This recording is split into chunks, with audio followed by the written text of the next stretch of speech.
அனைவருக்கும் வணக்கம். இது உங்கள் உடல் ஆரோக்கியம் சேனல். நம்ம சேனல்ல இன்னைக்கு நம்ம பார்க்கக்கூடிய டாபிக் கிரிவலம் செல்வது ஆன்மீகமா அல்லது அறிவியலா அப்படின்னு பார்க்கலாம்.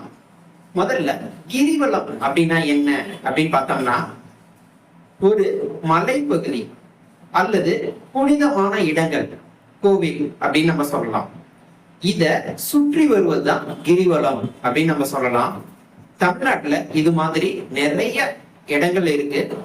நம்ம இப்ப உதாரணத்துக்காக திருவண்ணாமலை அருணாச்சலேஸ்வரர் கோயில், அந்த கோயிலை சுற்றி உள்ள மலைய சுத்தி வருவாங்க கிரிவலம் அப்படிங்கிற பேர்ல. இத முதல்ல நம்ம ஆன்மீக பார்வையில பார்க்கலாம். அந்த திருவண்ணாமலை அந்த மலை பாத்தீங்கன்னா அருணாச்சலேஸ்வரர் அப்படின்னு சொல்ற சிவனுடைய வடிவமா கருதப்படுது.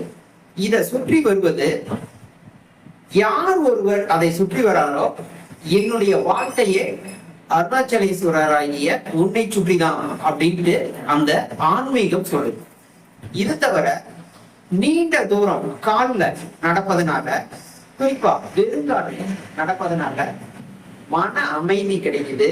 இதனால நமக்குள்ள இருக்கக்கூடிய ஈகோ அப்படிங்கிறது ஒளியுது.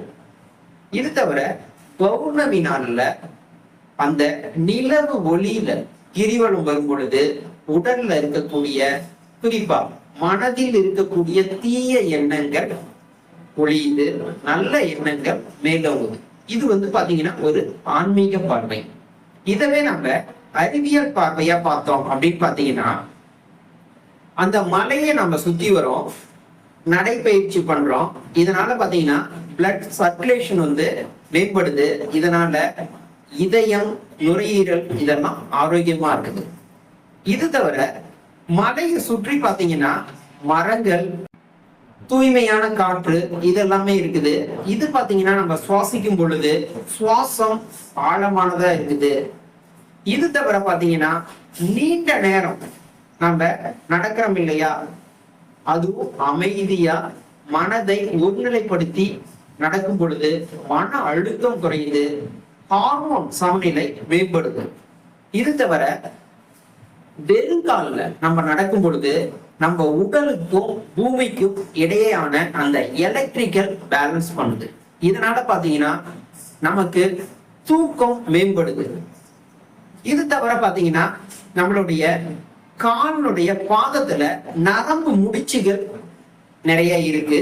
இந்த நரம்பு முடிச்சுகள் நம்ம வெறுங்கால நடக்கிறதுனால இயற்கையாகவே ஆக்டிவேட் ஆகுது.